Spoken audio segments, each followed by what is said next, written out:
Praise the Lord. Silakan duduk jemaat Tuhan yang diberkati Tuhan. Haleluya. Silakan duduk semua Pak pemusik. Terima kasih. Apa kabar Bapak Ibu? Luar biasa, puji Tuhan.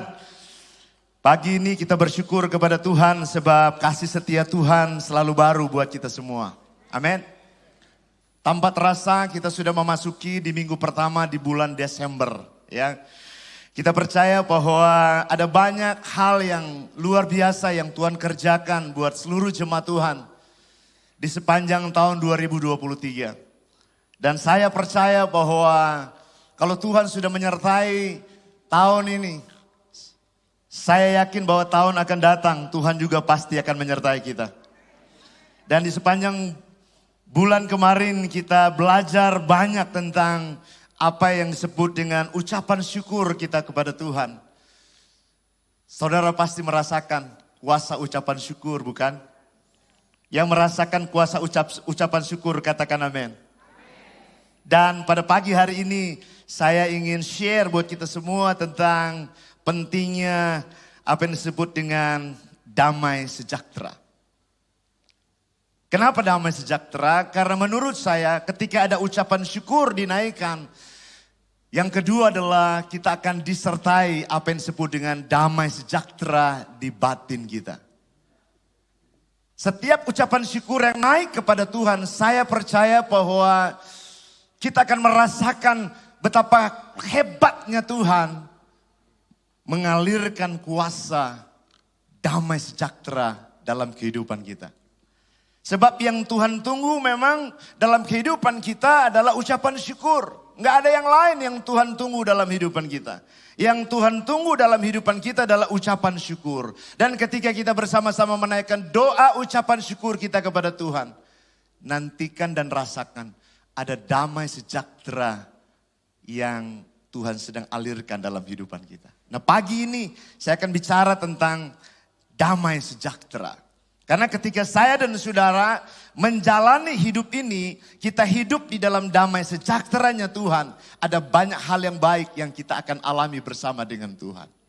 Sekali lagi ketika kita menjalani hidup ini, kita hidup di dalam damai sejahtera, tidak ada ketakutan yang menghantui pikiran dan perasaan saya dan saudara. Dan ada banyak orang mengatakan, memprediksi bahwa tahun ke depan akan banyak hal yang kurang baik yang akan dialami. Tetapi saya terlalu yakin dan percaya apa yang dikatakan oleh firman Tuhan. Apapun kata orang di luar sana tentang tahun yang akan datang, saya terlalu yakin dan percaya bahwa kita punya Tuhan sumber damai sejahtera. Nah oleh sebab itu saya ingin share buat kita semua bahwa bukan karena masuk Natal kemudian kita bicara tentang damai sejahtera. Tetapi ini penting buat kita semua bahwa damai sejahtera itu adalah salah satu pengajaran Yesus yang paling kuat, yang paling dasar di sepanjang Yesus melayani. 3,5 tahun Yesus ada dalam dunia ini, dia mengajar kepada murid-muridnya tentang mereka yang mau berbahagia adalah orang-orang yang mau hidup di dalam damai sejahtera. Dan saya meyakini bahwa kita semua ingin supaya bahagia. Betul? Coba lihat kiri kanan ini wajah bahagia enggak? Nah, mari kita lihat saudara apa yang dikatakan oleh kitab Matius pasal yang kelima ayat yang ke-19. Bahwa sebelum Yesus melayani bersama-sama dengan murid-muridnya, Yesus mengajar nilai ini. Dan kalau Yesus mengajar nilai ini menurut saya itu berarti penting buat murid-muridnya. Yesus belum buat mujizat, Yesus belum melakukan pelayanan yang lain. Tetapi saya menemukan ternyata ada sesuatu yang penting bagi murid-muridnya. Dan Yesus harus mengajar itu dan membagikan itu kepada mereka sebelum mereka menjalani kehidupan mereka bersama dengan Tuhan. Berapa banyak dan terus saudara kalau saya tanya yang mau berbahagia? Bisa angkat tangan. Saya percaya semua orang mau berbahagia. Tapi ingat saudara yang dalam Tuhan. Untuk masuk di sana ada value, ada nilai yang harus kita sama-sama hidupi. Coba lihat Matius pasal yang kelima ayatnya yang ke-9. Apa yang dikatakan oleh Yesus kepada murid-muridnya. Yang sudah dapat katakan amin. Mari kita baca bersama-sama 3, 2, Satu. Berbahagialah orang yang apa? Membawa apa saudara? Damai. Terus? Karena mereka disebut anak-anak. Jadi orang percaya yang membawa damai, mereka adalah anak-anak Allah. Berarti kalau kita tidak membawa damai, kita disebut anak siapa? Sebab cuma ada dua pilihan. Saudara mau jadi anak Allah, kerjaannya adalah pembawa damai. Berarti kalau kita tidak membawa damai, berarti bukan anak Allah. Yang suka ribut di rumah, yang suka marah-marah di rumah, yang gak jelas, hati-hati. Coba bilang sebelah kiri kanan, suka ribut gak di rumah? Oh iya jelas, Yesus bilang kalau kita ingin berbahagia gak boleh ribut di rumah. Yang ada harus ada damai sejahtera. Dan hari-hari ini kita sedang melihat dan menonton ada terjadi keributan di mana-mana. Oh iya, mahasiswa demo rusuh, mereka berantem sampai bunuh-bunuhan. Bahkan saya baru dengar bahwa di daerah saya, kota saya sendiri dari Sulawesi Utara. Aneh juga, gak ada hubungannya antara Palestina sama Israel, Indonesia bunuh-bunuhan coba. Ada satu pro Israel, satu pro Palestina, apa hubungannya? Lihat setan sedang bekerja untuk bunuh manusia dengan hal-hal yang tidak esensi. Artinya bahwa kita sedang digiring oleh sebuah opini supaya damai sejahtera tidak memerintah dalam kehidupan kita. Makanya jauh sebelum Yesus melayani bersama murid-muridnya, dia kasih tahu kepada murid-muridnya. Kalau engkau ingin berbahagia, engkau ingin lihat perjalanan hidupmu masa depanmu lebih baik. Dia katakan, berbahagialah.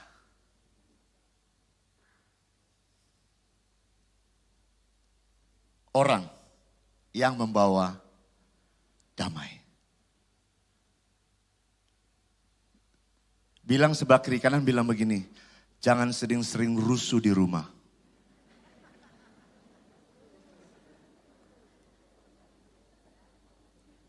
Kalau uang dapur kita kurang, jangan rusuh di rumah.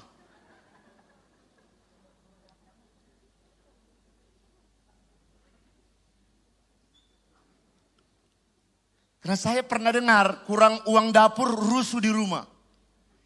Istri ngomong aja sama suami. Udah pergi pagi keluar pagi pulang malam, kurang aja di dapur. Enggak, di sini enggak ada, di tempat lain saya temukan.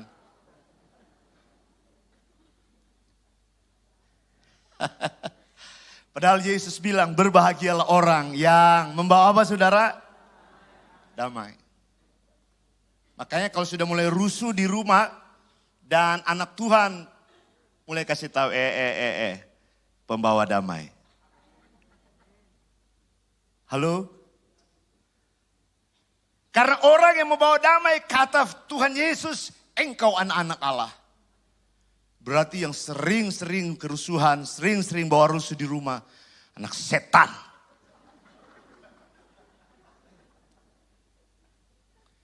Dan ini berbahaya saudara kalau kita tidak dikuasai oleh damai sejahtera. Makanya bulan kemarin kita diajar tentang kebenaran firman Tuhan supaya penuh ucapan syukur. Supaya damai sejahtera lah memerintah di hati kita.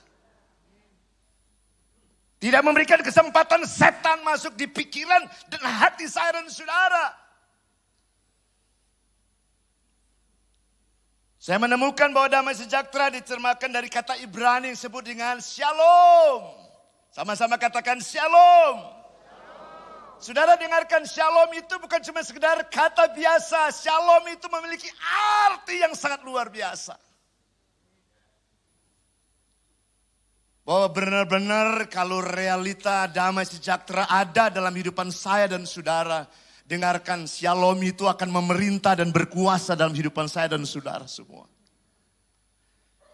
Apa arti dari shalom itu? Yang pertama, keselamatan. Sama-sama katakan keselamatan.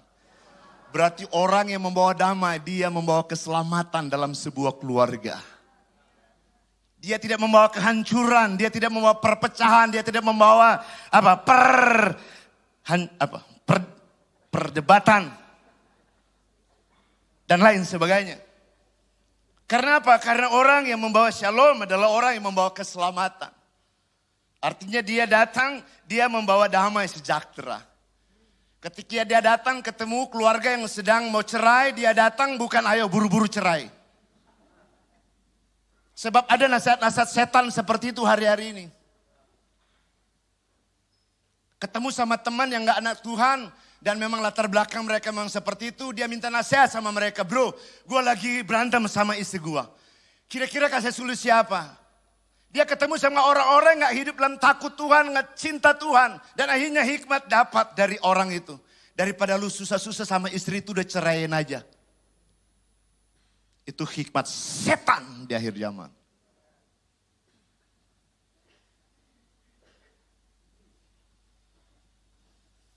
Sebab kehadiran kita harusnya membawa damai di tengah-tengah dunia ini. Bukan membawa kerusuhan. Bukan membawa perpecahan di tengah-tengah dunia ini. Tetapi kedamaian dari Tuhan. Dan shalom arti yang kedua adalah kesejahteraan. Orang kalau ada di dalam damai sejahtera, ada kesejahteraan di dalam rumahnya. Sejahtera di dalam manusia rohaninya, sejahtera juga dalam kehidupannya. Sebab Alkitab katakan orang yang hidup dalam damai sejahtera. Tanda pertama, rukun. Sama-sama katakan rukun. Coba bilang sebelah kiri kanan, di rumah rukun gak? Jangan-jangan istrinya tidur di kamar, suaminya di ruang tamu. Masih satu rumah tapi itu udah gak rukun, bahaya. Yang satu makan di meja makan, satu di dapur. Masih makan, masih dimasakin tapi udah mulai gak damai. Hati-hati. Orang yang hidup dalam shalom bukan cuma sejahtera, aman perjalanannya. Karena apa? Gak ada musuh. Coba kalau ada musuh, takut. Mau keluar rumah pun jangankan ke kota lain. Mau keluar rumah pun takut. Karena apa? Musuh sedang mengintip kita. Kapan dia keluar? Kapan? Udah diintai. Karena apa? Rasa takut menguasai orang itu. Orang kalau udah damai, saudara guys, dalam Tuhan. Keamanannya langsung secara supranatural menyertai orang itu. Iya, orang kalau damai sejahtera ada dalam kehidupan orang itu, perlindungan Tuhan secara covering itu nyata dalam kehidupan orang itu. Sekalipun maut di hadapannya, tapi kalau hidup dengan damai sejahtera dengan Tuhan, ada perlindungan Tuhan dalam kehidupan saya dan saudara.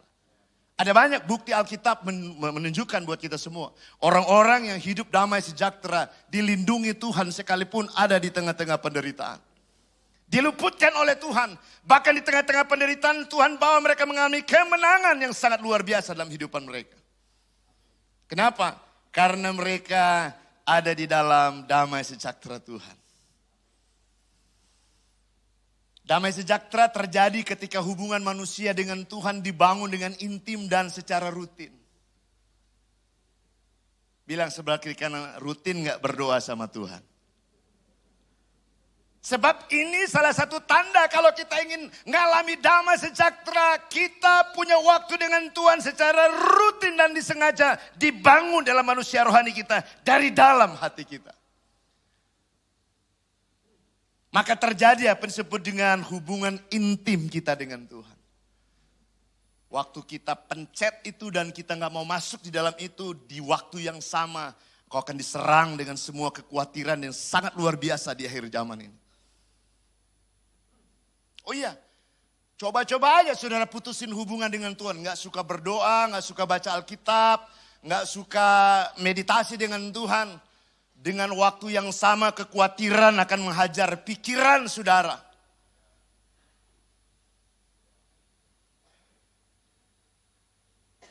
Makanya tadi saya katakan orang yang punya hubungan intim dengan Tuhan, dia akan mengalami kebahagiaan secara permanen dalam kehidupannya. Dan Alkitab katakan, orang yang damai sejahteranya sangat kuat dalam hidupannya, dia tidak akan pernah mengalami kekeringan dalam hidupannya. Oh iya, orang kalau hidup dalam damai sejahtera, dia hidup dalam kerukunan, tidak akan pernah kering kehidupannya. Manusia rohaninya tidak akan pernah kering, bahkan kebutuhan jasmaninya pun tidak akan pernah kering. Dia akan terus ada mata air yang baru di sana. Kenapa saudara Islam Tuhan? Karena ini lihat saudara. Mazmur 133 membuktikan di sana. Di mana ada kerukunan, di sana diperintahkan berkat Tuhan.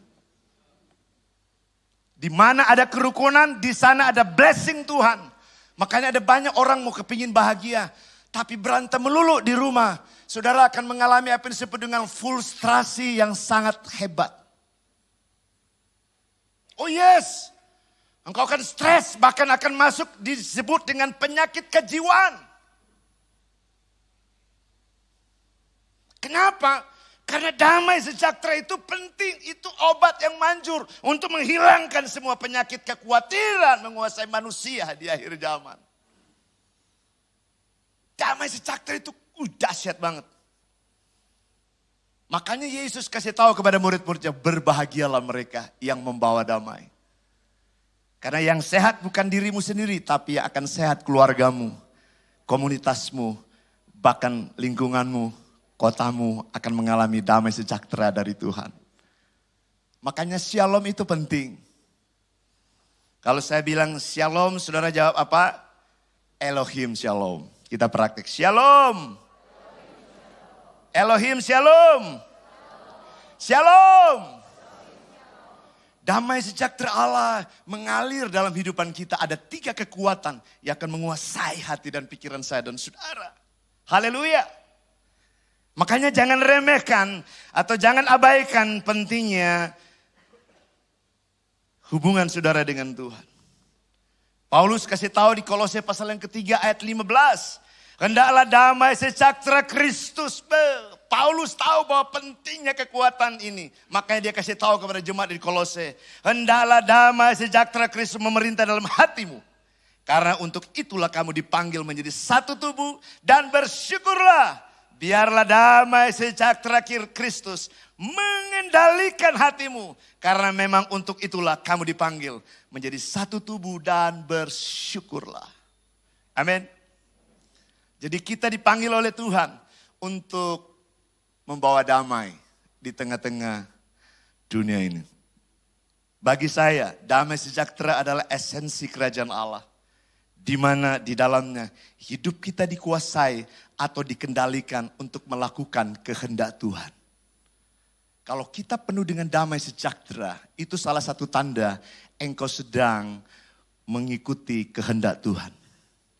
Waktu engkau mau membuat sebuah keputusan, waktu engkau sedang merencanakan sesuatu, waktu engkau sedang membangun sesuatu, untuk bangun bisnis, atau bangun usaha, tapi di dalam hatimu gak ada damai, jangan coba-coba masuk lebih jauh. Sebab damai sejahtera adalah salah satu bagian daripada di mana Allah ingin meneguhkan, ingin menguatkan, aku ingin menyatakan kehendaknya lewat kehidupan saya dan saudara. Sebab saya menemukan ada beberapa orang, dia sudah diberikan signal oleh Tuhan, jangan lanjutkan itu karena dia merasa bahwa gak ada damai sejahtera. Istrinya ketika bicara tentang persoalan itu selalu cekcok, selalu bermasalah. Dan saya katakan jangan lanjutkan, itu berbahaya. Tapi suaminya karena pikir begini, waduh kalau saya hitung-hitung saya bisa dapat keuntungan begitu luar biasa dengan bisnis itu. Akhirnya diabaikan suara istrinya, kemudian dia melanjutkan untuk membangun usaha itu. Ujung-ujungnya bangkrut. Jadi salah satu tanda bahwa orang itu Tuhan merilis atau memberikan kesempatan untuk bisa membangun usaha itu berjalan dengan baik, ada damai sejahtera di hati kita.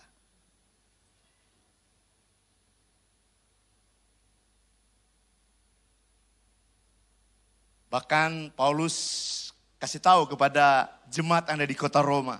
Roma 14 ayat ke-17. Sebab kerajaan Allah bukan soal makan dan minum. Tetapi soal kebenaran, damai sejahtera dan sukacita. Jadi damai sejahtera itu sangat luar biasa. Maka saya katakan damai sejahtera adalah esensi dari kerajaan Allah. Di mana di dalamnya hidup kita dikuasai dan dikendalikan untuk melakukan kehendak Tuhan. Ada beberapa orang yang saya temukan mereka gagal mengambil keputusan karena mereka tidak mendengarkan suara Tuhan lewat hati mereka. Yang sebetulnya sejak awal Tuhan sudah kasih tahu buat mereka, jangan lanjutin itu. Sebab ujung-ujungnya membahayakan. Damai sejahtera Kristus berbicara mengenai sama-sama katakan kejujuran. Saudara, damai sejahtera Kristus itu berbicara tentang kejujuran di hadapan Tuhan. Coba-coba aja lewat tidak jujur. Hati saudara, hati nurani saudara langsung bicara. Ada yang gak benar. Coba aja gak jujur sama istri. Hati nurani langsung bicara. Coba aja suami gak jujur. Coba aja saudara membangun usaha gak jujur. Hati nurani saudara pasti bicara. Coba aja anak-anak dengan orang tua gak jujur. Anak-anak sama orang tua. Dengarkan akan terjadi chaos di dalamnya. Jadi damai sejahtera itu berbicara tentang kejujuran hati saudara di hadapan Tuhan. Coba bilang sebelah kiri kanan, masih jujur gak sama keluarga? Ada persoalan yang saya temukan beberapa hari ini. Keluarga mereka mengalami sebuah pergumulan yang sangat luar biasa. Ternyata ketidakjujuran dibangun begitu lama. Dan ketemu langsung bubar keluarga itu. Karena satu sama yang lain tidak jujur. Dan kalau kita gak jujur, engkau akan diintimidasi oleh spirit ini. Roh ini akan mengejar hidup saudara. Engkau tidak akan tenang menjalani hidup ini.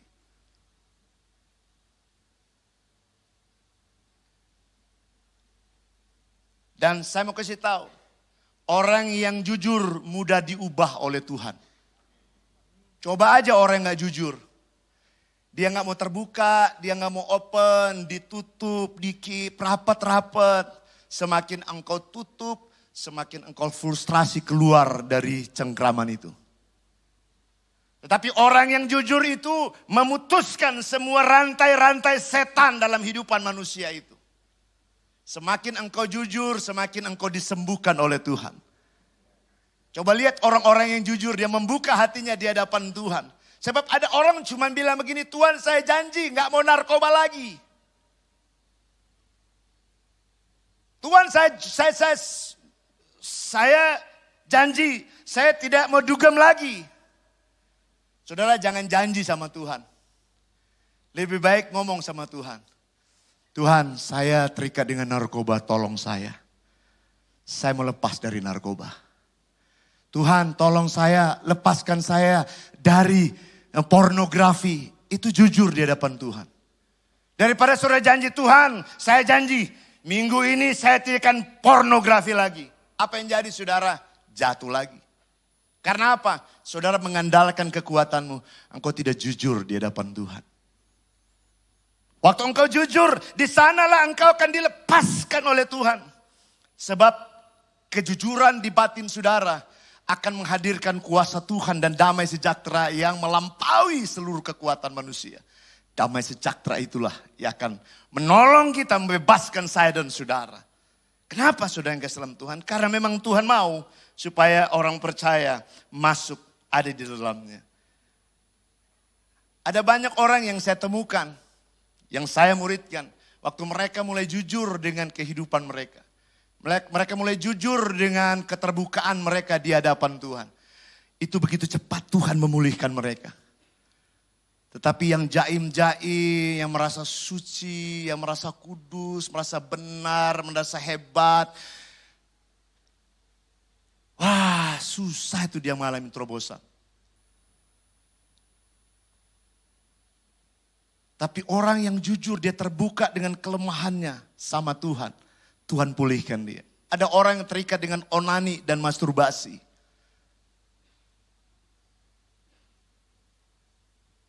Dan orang itu bercerita, "Pastor, saya masih terikat dengan ini." Saya bilang, "Orang ini jujur, kau mau lepas? Mau?" Saya mau kasih tahu, kejujuran adalah pintu di mana Tuhan membebaskan orang itu dari semua kenajisan orang itu. Dan ini penyakit yang menghalangi manusia rohani. Orang-orang percaya karena mereka tidak mau jujur di hadapan Tuhan. Mereka cuma janji, "Tuhan, aku janji nggak mau judi bola lagi." Jatuh lagi. "Tuhan, aku janji nggak mau berzina lagi." Jatuh lagi. Karena apa? Dia masuk terperangkap dengan kekuatan manusianya sendiri. Dia tidak jujur dengan kehidupannya. Sehingga kejujuran itu seharusnya membuat orang itu mengalami Tuhan dalam kehidupannya. Bapak Ibu saudara yang kasih dalam Tuhan. Ketika kita mau hidup dalam damai sejahtera, maka kita akan melihat banyak hal yang baik datangnya dari Tuhan. Tahun depan, saya mengingatkan kita semua, mari masuk di dalamnya, di mana di dalam hati kita harus ada keterbukaan secara pribadi dengan Tuhan. Dan orang-orang yang ada di sekeliling kita, pemimpin-pemimpin Tuhan percayakan buat kita, mari datang bersama-sama dengan mereka untuk membuka hidup kita di hadapan Tuhan. Sehingga kita akan mengalami kemenangan bersama dengan Tuhan. Kemudian ada anak Tuhan bilang begini, "Pastor, gimana caranya supaya saya menerima atau layak menerima damai sejahtera Kristus?" Sederhana, yang pertama adalah Yesaya pasal yang ke-32 ayat 17. Di sana Nabi Yesaya menyampaikan pesan Tuhan kepada bangsa Israel. Ketika orang mau hidup di dalam damai sejahtera Kristus, memerintah dalam hidupannya. Yang pertama dikatakan oleh Yesaya, di mana ada kebenaran, di situ akan tumbuh damai sejahtera. Dan akibat dari kebenaran ialah ketenangan dan ketentraman untuk selama-lamanya. Jadi yang pertama saudara yang kasih dalam Tuhan, bagaimana supaya saya dan saudara layak menerima damai sejahtera dari Kristus? Pertama syaratnya adalah tinggal di dalam kebenaran. Sebab kebenaran adalah sangat kuat dan ajaib. Kekuatannya. Karena waktu engkau hidup dalam damai sejahtera, ada kekuatan Tuhan secara supranatural menghampiri hati saya dan hati saudara. Katakan amin. Yes, di mana ada kebenaran, di situ akan tumbuh damai sejahtera.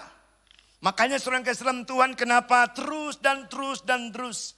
Kami baru pulang dari Singkawang mengajar hamba-hamba Tuhan dan pengerja mereka tentang pentingnya bagaimana mereka harus punya waktu pribadi dengan Tuhan. Dan ini terus kami akan beritakan di sepanjang kesempatan Tuhan percayakan buat kami. Untuk terus mengajar hamba-hamba Tuhan dan semua pemimpin-pemimpin gereja. Untuk supaya mereka jangan meninggalkan apa yang disebut dengan waktu mereka dengan Tuhan secara disengaja. Sebab orang yang tinggal di dalam kebenaran, kebenaran itu sendiri yang akan memerdekakan orang itu. Makanya jangan anggap remeh membaca firman Tuhan. Terkadang orang bilang begini, ngapain baca firman Tuhan. Udah nanti aja. Nanti tunggu ada masalah baru cari Tuhan, itu bahaya. Nanti sudah mengalami masalah yang berat baru cari Tuhan lagi, baca firman Tuhan, terlambat saudara.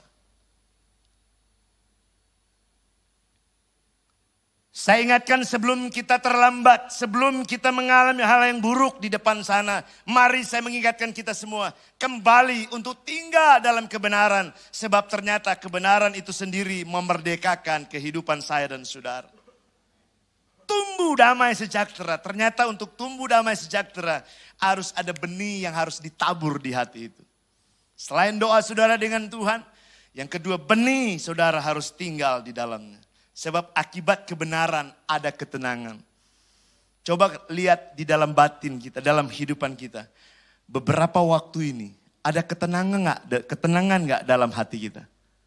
Coba bilang sebelah kiri kanan, katakan ada ketenangan nggak di dalam hatimu? Kalau sudah mulai nggak tenang, sudah mulai gelisah, sudah mulai aneh-aneh, berarti itu warning, mesti kembali kepada kebenaran. Halo?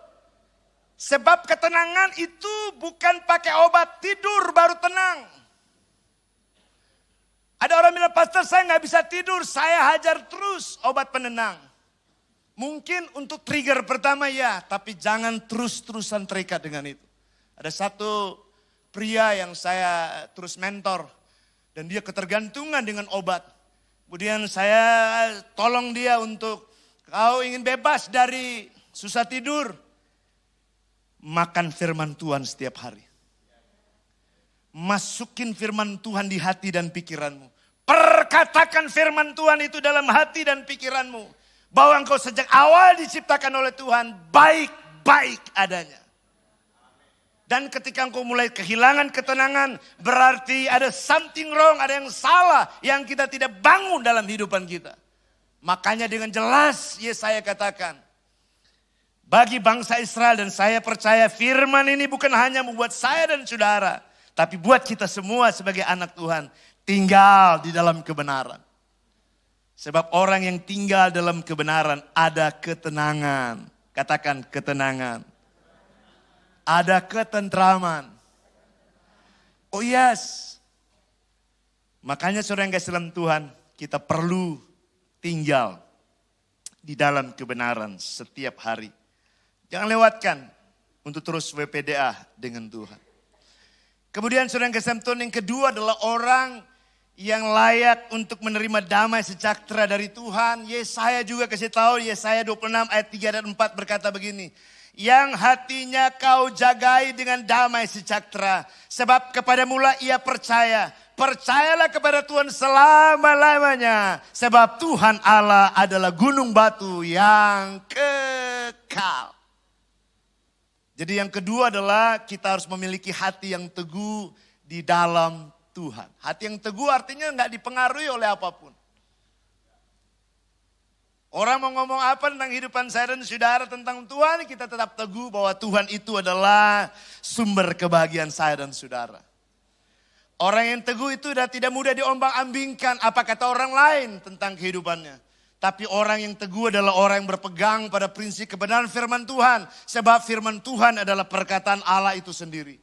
Percayalah dan hidupilah kebenaran itu. Maka engkau akan melihat keteguhan hatimu tidak akan terkalahkan. Markus pasal yang keempat menjelaskan di sana ayat 38 sampai 41 jelas. Di sana dikatakan pada waktu Yesus sedang tidur di buritan di sebuah tilam. Maka murid-muridnya membangunkan dia dan berkata kepada guru, engkau tidak peduli kalau kita binasa? Ia pun bangun dan menghardik angin itu dan berkata kepada danau itu, diam, tenanglah. Lalu angin itu reda dan danau itu menjadi teduh sekali. Lalu ia berkata kepada mereka, mengapa kamu begitu takut? Mengapa kamu tidak percaya? Lihat saudara yang kasih dalam Tuhan, orang kalau tidak punya hati yang teguh, mudah diombang-ambingkan oleh keadaan dan situasi yang buruk. Tapi orang yang teguh, sekalipun dalam situasi yang sulit, sekalipun dalam keadaan bahaya, kalau kita berjalan bersama dengan Tuhan, maka Tuhan akan meneguhkan setiap perjalanan hidupan saya dan saudara. Kemarin kami baru pulang dari Singkawang. Ada banyak hamba Tuhan, mereka merasakan diteguhkan hidup mereka, diteguhkan panggilan Tuhan buat mereka. Dan ada beberapa dari Korwil dan orang tua rohani yang ikut bersama kami beberapa hari kemarin. Dan kami melihat bahwa wow, ternyata Tuhan sedang bekerja begitu luar biasa di tengah-tengah dunia hari-hari ini. Oleh sebab itu saudara yang kasih dalam Tuhan, saya mengencourage kita semua harus memiliki hati yang teguh. Tidak mudah diombang-ambingkan. Tidak mudah menyerah dalam keadaan sulit apapun. Sebab apa? Kalau kita bersama dengan Tuhan, kesulitan adalah bagian di mana kita didewasakan oleh Tuhan untuk terus berjalan bersama dengan Tuhan. Biasanya saudara yang kasih dalam Tuhan, kalau kita mengalami saudara masalah yang berat itu, terkadang Tuhan itu diam. Bayangkan perahu mereka mau tenggelam, dia tidur di buritan. Betul nggak? Pernah lihat kalau kita lagi ujian dosen ngomong? Waktu kita lagi ujian dosen tuh diem.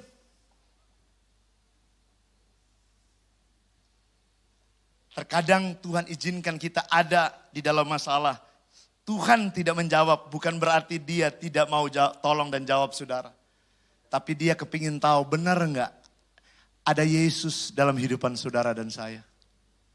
Ada pribadi yang memberikan damai sejahtera dalam kehidupan saya dan saudara. Kenapa dia diam? Dia kepingin lihat benar-benar enggak murid-murid ini bergantung sama Tuhan.